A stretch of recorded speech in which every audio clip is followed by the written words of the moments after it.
Hello, everyone, and welcome to another episode of Speak, Film, and Enter, a podcast where we review and rank movies. I'm Nate. And I'm Dylan. And today we're playing a little catch up here on Speak, Film, and Mhm. Enter. We're going to do, we haven't done a rapid review episode for a while. So we're going to get to 3 movies that have come out in the last month or two that we didn't get to full reviews for. And we're just going to go 1, 2, 3 right down the list, spend about 5 minutes on each movie. Just give you kind of our general overall thoughts. And those 3 movies are going to be The Pale Blue Eye, which is on Netflix, and White Noise, the new Noah Baumbach movie, also on Netflix. And then Bones and All, the sort of cannibal romance movie. Yeah, you could say starring that. Timothy Chalamet. So we'll get right through all those 3. And then, Dylan, anything you wanted to share before we start? No, other than that we're going to give this segment another shot. When we did rapid reviews in the past, they ended up not being that rapid. I checked one of ours from season 3, and it was 52 minutes long. So not as rapid as I think we wanted. Yeah, not at all. So, so we're going to commit. commit to the rapid part of the title of the segment and really just kind of motor on through it. And then also, I think that these 3 movies, they kind of are all.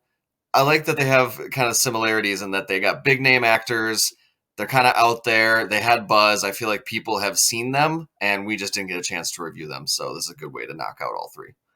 Yeah, so we're going to start with The Pale Blue Eye. And Dylan, would you like to tell the people what it's about? Absolutely. A world-weary detective is hired to investigate the murder of a West Point cadet. Stymied by the cadet's code of silence, he enlists one of their own to help unravel the case, a young man the world would come to know as Edgar Allan Poe.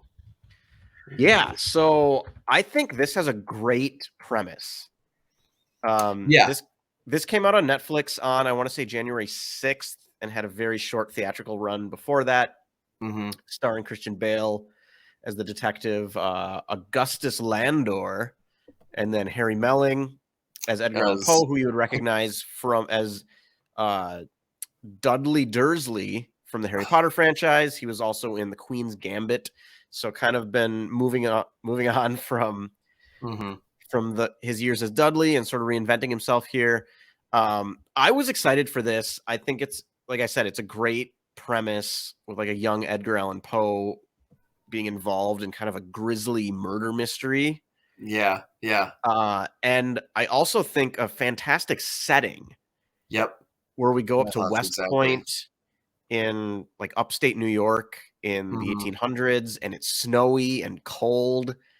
And it's different than you're used to seeing for a murder mystery. So we get that along with like kind of a period piece and a couple big actors sort of leading the way. And that's kind of all that worked for me with this. I was excited going in, and I really was not a fan of this at all. I thought it was really dull. And then when we kind of got to the sort of reveals in the second half of the movie, I found most of them to be kind of eye roll inducing or just completely unbelievable. Yeah. I feel pretty much the same way. I really like the setting. I thought the 2 lead performances, Christian Bale, he's always good. He did his best with what he had, and I did really like Harry Melling as young Edgar Allan Poe. I felt like their scenes where they were just kind of talking back and forth and being very literary, or even talking about books, or really anytime they were just on screen talking to each other. I liked it, and I liked the way the dialogue was written. But yeah, even with the things it had going for it, it just is pretty dull and kind of filmed in a weird way. I felt like some of the framing and the cinematography was a little like, I don't know, just there were things about it that just seemed like interesting choices. And then like, I don't know, just halfway through, it's long too. And halfway through, I just was like, I really don't care. And then, so the big twist at the end really didn't do much for me. Yeah, I don't like when mysteries get to the point where where they feel really convoluted, and that's often hard to do because you're generally manufacturing a mystery out of Yeah. thin air. And by definition, it's almost kind of convoluted. But this one just went to a point where I just found it completely ridiculous. And especially for a movie that for most of its runtime is happy to live in that slow burn zone. Yeah, a lot of its runtime. Yeah. Then all of a sudden we get kind of this, it picks up a little bit, and then we get this like info dump. And it just really didn't work for me. I thought the performances were fine. Not enough to. I think Harry Melling definitely stood out the most. Not that Christian Bale was bad, but I've seen Christian Bale be amazing in enough things where he didn't like blow me away or anything. And it was interesting to see Harry Melling kind of continue to grow as an actor and to play. I mean, he definitely has the look of Edgar Allan Poe, so that was cool. Yeah, and I thought his kind of southern accent and his delivery of I thought he nailed it. But yeah, so I think we're kind of near the same page. We can get to the stars. How many stars are you giving this? I'm giving this a 2 out of 5. Agreed. Me as well. Okay. I thought about giving it a 2.5. I think maybe right when I saw it, I was like, okay, 2.5, because I enjoyed like the world and the setting and Harry Melling as Edgar Allan Poe. Like I liked that, and this movie, I wasn't completely bored the whole time or anything. It's just about halfway it lost me, and then by the end, when I was supposed to be like, oh, it's so clever, I just didn't care. So yeah. I just, since I've seen it, I have not thought about it one single moment until we recorded this podcast. So. Yeah, exactly. Like when you texted me with this idea, I was like, oh yeah, that movie came out and I saw it. Yeah. So, all right. 2s from both of us. Moving on, but staying with Netflix, we've got White Noise, the new movie from Noah Baumbach, who with Netflix a few years ago in 2019 did Marriage Story, also with Adam Driver, which was a big success.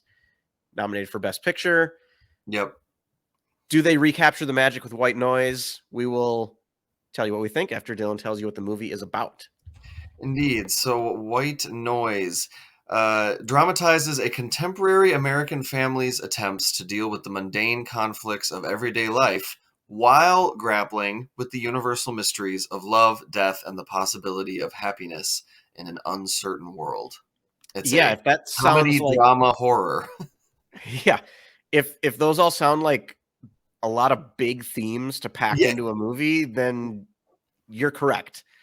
Yes. This is, so I've never read this book, but apparently this was kind of a huge Gen X novel.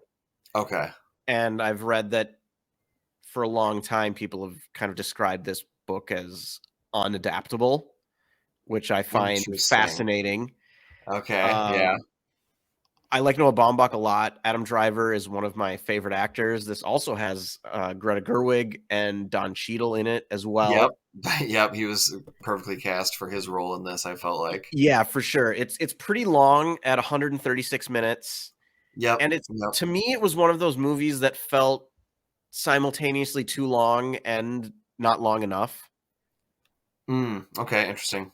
Like, I think they kind of struggle with pacing at times because the story attempts to kind of tackle so many different things. Yeah. It can feel slow and unfocused at moments to me. And then conversely, if it was longer, they might have had more time to branch out on all these themes and kind of give some of the characters, particularly the kids, who basically just feel like kid number 1, kid number 2, kid number 3, kid number 4 to me. Yeah. You know, there's really nothing, like, I don't know any of their names. And I should say, I saw this over probably like 6 weeks ago at this point. So probably fresher in your head than mine, but it is. Yeah. But yeah, with all the kids, it just felt like, okay, they've got snappy dialogue and they're all kind of smart. And the whole thing is it's kind of, there's a shtick to it, and it's very kind of overly intellectual dialogue and a lot of deadpan kind of delivery. Yeah. And so, like, the kids lean into that as well. And so, like, okay, like, they got funny quips. And I like how the son was kind of like a genius. And he's always, like, laying out everything for everyone. And everyone's kind of looking to him for guidance a lot of the time just because they know that he knows everything. But, like you said, we never really actually get to know him or the daughter or really any of them. And my biggest issue with this was mostly, like, it feels like there's kind of two big things that happen, and it's like two different stories. We get one first with this like toxic air event, and then later there's like this whole other subplot with Greta Gerwig's character and kind of depression and so I really liked, and I felt like the whole shtick and everything was working during the toxic air event part of the movie. I felt like their pacing and their weird delivery was kind of like, it was funny juxtaposed against this like crisis. I love the scene when like just the slow build to them being like, should we leave? Should we leave? Is this serious? And he just insists like, no, no, no, no, it's not. Until finally it's just like the warning has to be like so literal, like deadly gas incoming, like evacuate. And even then, like they all get up and from the table and they're all like going to get their stuff. And the dad's like, still holding like his plate and like kind of looking around for a place to put it. Like there's a lot of little details. Like I laughed pretty hard a lot in this movie, especially during that part. But then the second part did not work for me, and it felt like the shtick and the weirdness was working against what it was trying to say and do. Yeah, and that's where I think it's too big of a story, it feels like, for this runtime. Yeah. But I do agree. There are definitely many laugh out loud moments. I mean, Adam Driver is a very good comedic actor. He's not in like traditional comedies a lot, but I mean, if you've seen him on Saturday Night Live, he has great comedic timing. Yeah. His deadpan delivery works really, really well here. And when they're all in the car, that stuff works really well. But yeah, kind of the second half of this sort of veers off the road for me. What did you think of the very theatrical, what was it, like a Hitler debate?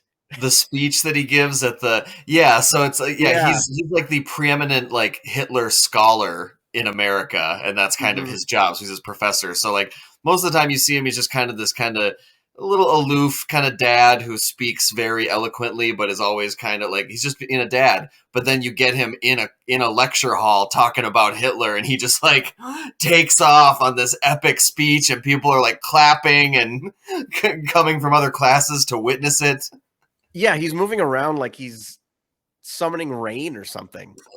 It's kind of fascinating to watch, but yeah, generally speaking, I thought there are moments that shine here, but I also think this is a bit of a hot mess.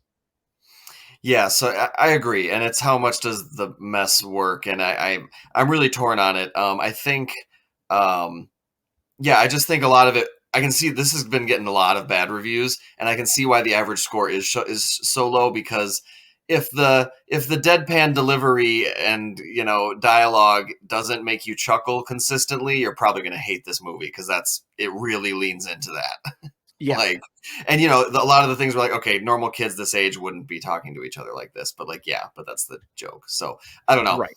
A lot of it depends on that, but either way, towards the end, I feel like, again, that whole thing works against like the plot and what you're actually seeing happening. And I just felt very torn on like, how am I supposed to feel right now? Like, am I laughing, or is this like really messed up? And like, or both. And does that work? So yeah. But again, shout to Don Cheadle as like a professor, his like friend who's also a professor. Their long conversations just going through the grocery store, I also made me chuckle consistently. Just some of his observations were so outrageous. Last thing I'll say is possibly the best credits sequence of the year. Yes. And if the movie had been able to capture that for the whole thing, it would be like one of the best movies of 2022. Yeah, agreed. So, yeah, the ending credits are fantastic. So let's get to the stars. I am giving this a 2.5. I think there's some good stuff here, but overall, it just really didn't come together for me into a cohesive whole. Okay. I'm going to go a little higher than you. I'm going to give this a 3. I think this is a good movie. There's parts of it where it veers it's too clever for its own good, or it's just trying to do too many things. But again, I really like the whole toxic air event sequence. And then that from a 2.5 to a 3, what gets me to the 3 are those closing credits. It's worth it checking out. And I'm sure eventually those credits, I'm sure you can just look them up on YouTube as its own thing, because it's just remarkable. So, I would recommend it. If you don't want to watch the movie, at least go look up the credits sequence, because it's great. Yeah. All right. And moving on to the next one. The last of the 3, very different, from Luca Guadagnino. starring Timothy Chalamet and Taylor Russell and Mark Rylance. This is Bones and All, which came out into theaters around Thanksgiving. So it's been out for a while, but then more recently on VOD, where I think a few more people are checking it out. So, Dylan, what is Bones and All about?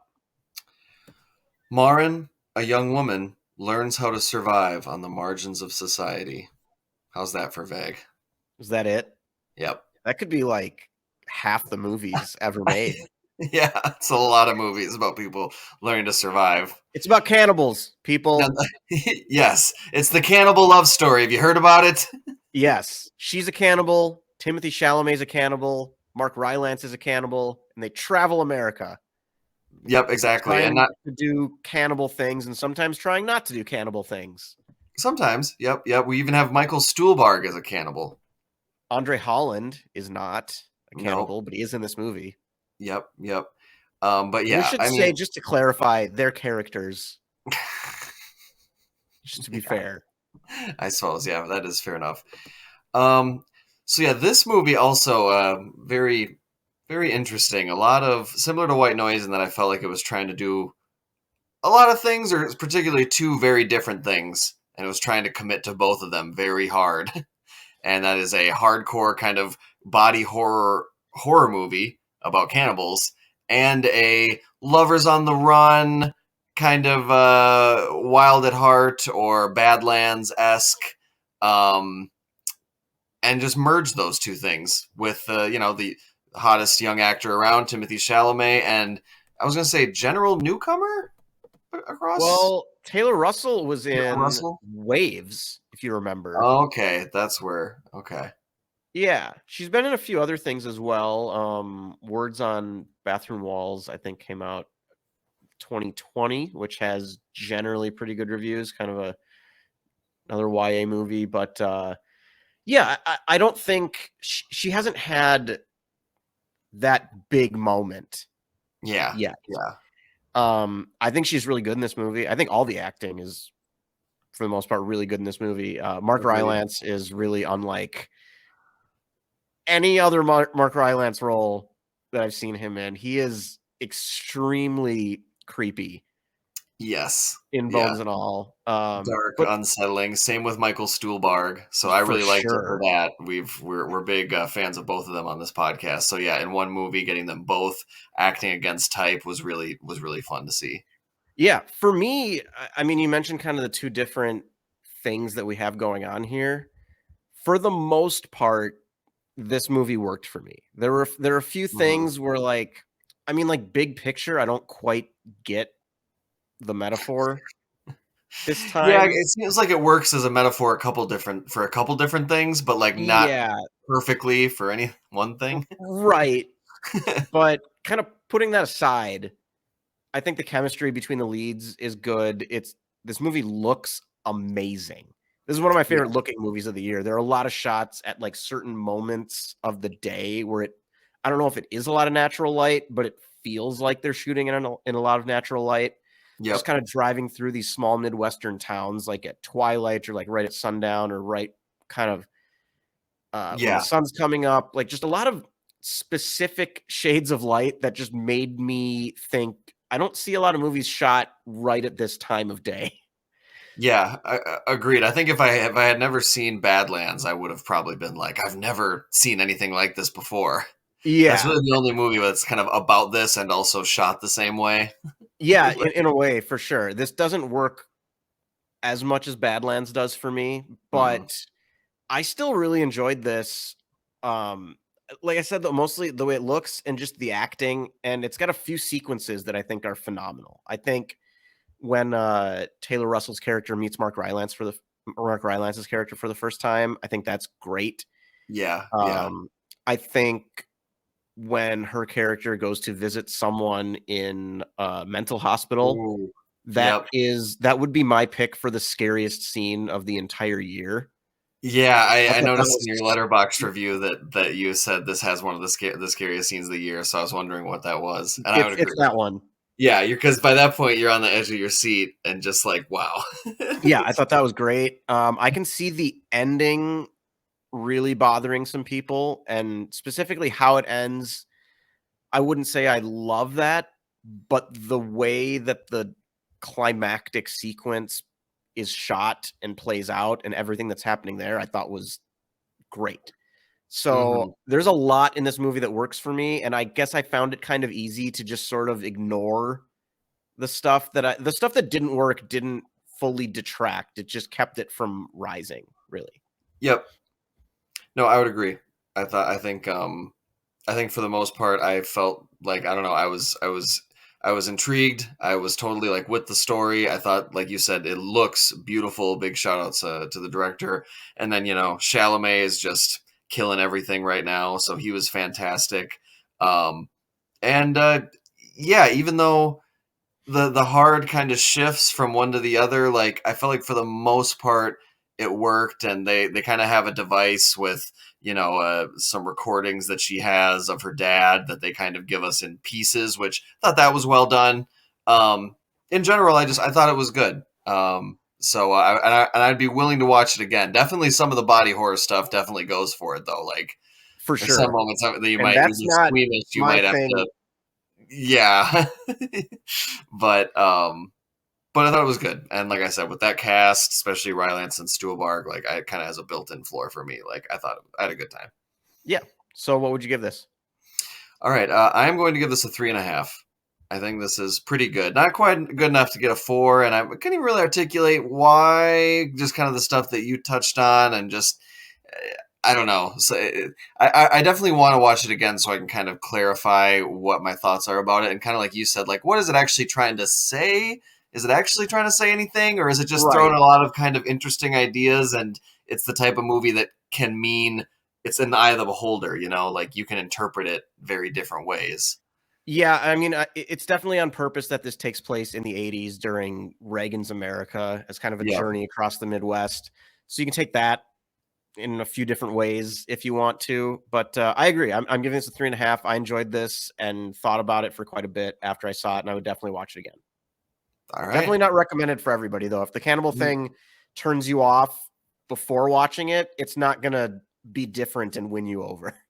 Yeah, and also on the flip side, if you're a big like horror kind of slasher, if you like that stuff, I'm not sure that this has enough of it to set. Like you might get kind of bored by the love story parts of it. Yeah, it's a nice middle ground for me, Mm-hmm. but I understand that might not be the middle ground everybody's looking for. For sure. All right. Well, I think we did a much better time on the speed of these rapid Yes, reviews this time. Feeling good about that. And unless there's anything else, I believe it's my turn to put a wrap on the show. it is. All right. All plots move deathward. This is the nature of plots.